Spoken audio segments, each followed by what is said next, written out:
Juste avant de commencer la vidéo, si tu veux rejoindre mon groupe public comme plus de 15 000 membres et bénéficier de tous mes tickets gratuits tous les jours, tu peux rejoindre mon canal Telegram. Il suffit juste de cliquer sur le lien qui est en commentaire épinglé. Tu rejoins et ça y est, tu as accès à tous mes pronostics.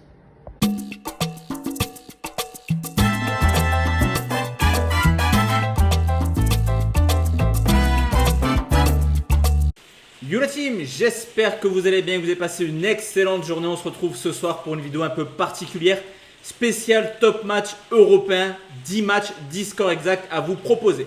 Si toi aussi tu aimes les paris sportifs, je t'invite tout simplement à rejoindre mon groupe public qui est disponible dans le lien de ma bio, mais également en commentaire épinglé. Dessus, tu retrouveras tous les jours mes avis paris sportifs. Donc n'hésite plus, on est plus de 16 000 membres sur ce groupe Telegram.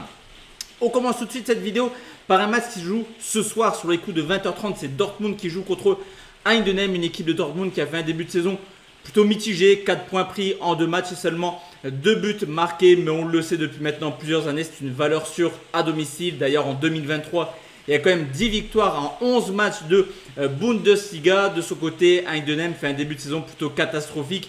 2 matchs, 2 défaites pour le premier. Déjà 5 buts encaissés et comme l'année dernière, on est en équipe d'Heidenheim beaucoup plus à l'aise à domicile qu'à l'extérieur et ça s'est vu lors des 2 premières journées.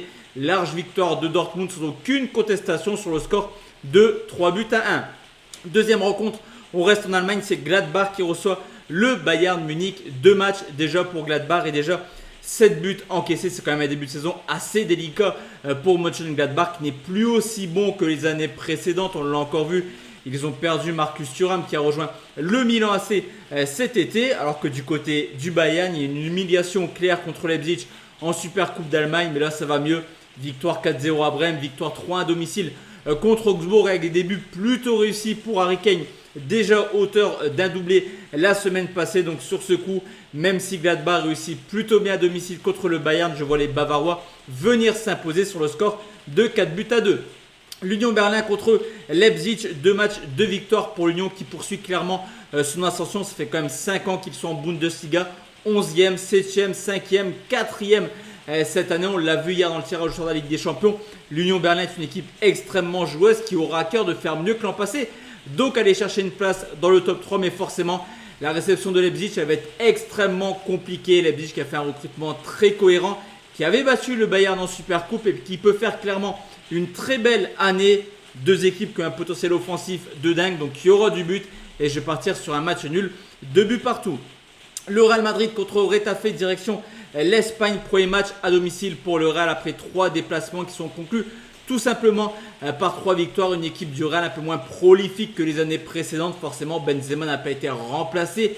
Et mauvaise surprise pour le Real Madrid, c'est Vinicius Junior qui est également absent pour une absence un peu longue durée. Donc une Real du Madrid un petit peu démunie offensivement et on le sait, même si Retafe perd souvent du côté du Real dans ce derby de Madrid, ça reste une équipe plutôt accrocheuse.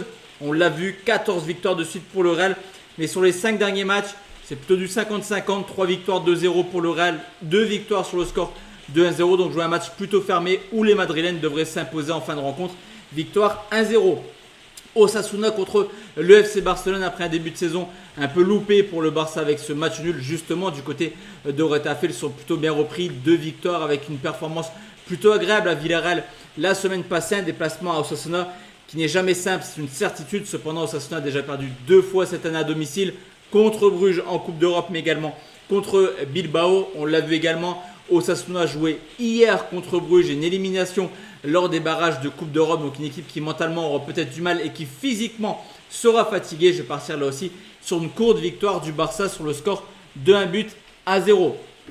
Nouvelle rencontre et c'est Naples qui reçoit la Lazio. Un début de saison plutôt parfait pour les hommes de Rudy Garcia qui enchaînent les belles performances. 2 matchs, 2 victoires en ce début de saison et longtemps annoncé hors de Naples. Osimhen est resté et réalise pour l'instant un beau début de saison avec 3 buts marqués en 2 rencontres, au contraire de la Lazio qui vient de recruter Guendouzi et qui vient un début de saison plutôt compliqué. On l'a vu en match amical contre Villa ou Gérone, il y a eu des défaites dans ces gros matchs, mais également en championnat où malgré des adversaires plutôt simples comme le Genoa et Lecce, on a 2 équipes, on a quand même une équipe de la Lazio un petit peu en difficulté et je vois les Napolitains aller chercher un 9 sur 9 avant la trêve internationale, victoire 2-0 de Naples.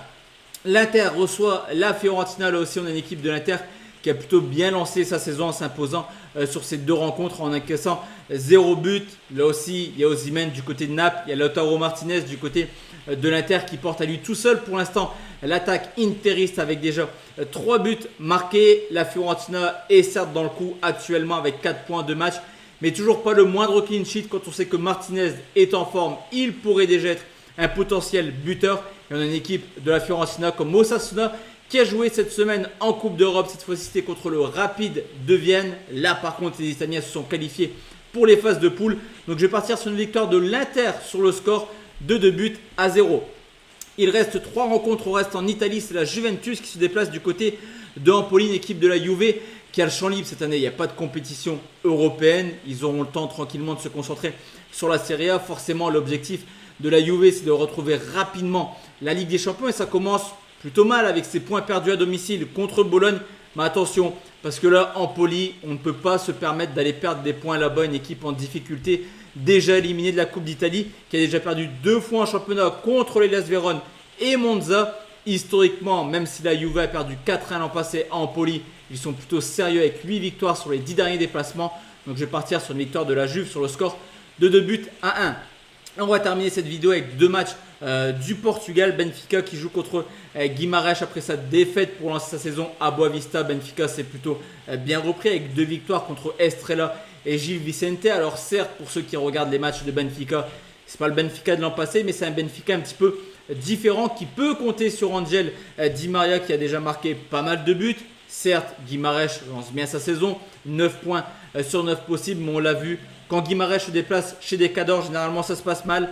L'an passé, il y a 4 défaites en 4 déplacements à Braga, à Benfica, au Sporting et à Porto. 4 matchs, 4 défaites, 14 buts encaissés. Et comme tous les ans, Benfica s'imposera sans souci sur le score de 3-0. Enfin, la team, la dernière rencontre, c'est Braga qui joue contre le Sporting du Portugal, une équipe de Braga sur laquelle il faudra vraiment compter cette année. D'ailleurs, ils sont qualifiés pour la Ligue des Champions dans une poule un petit peu compliquée pour eux avec Naples, le Real et l'Union Berlin.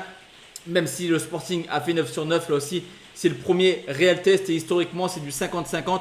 2 victoires pour Braga, 1 nul, 2 victoires pour le Sporting sur les 5 dernières rencontres. Donc sur ce coup, je vais partir sur un match nul sur le score de 1 but partout. Donc voici la team, mes 10 scores exacts concernant ce week-end. On se retrouve bientôt sur YouTube car la semaine prochaine, il y a les qualifs pour l'Euro 2024. Je t'en ai parlé en début de vidéo, mais n'oublie pas de rejoindre mon canal public. Il est disponible juste en dessous dans la description, mais également en commentaire épinglé si tu es sur la vidéo jusqu'au bout. N'hésite pas à lâcher ton plus beau pouce bleu et merci pour le suivi de cette chaîne YouTube, mais également du canal Telegram qui grimpe jour après jour. Excellente journée à tous et à toutes. Ciao, ciao la team.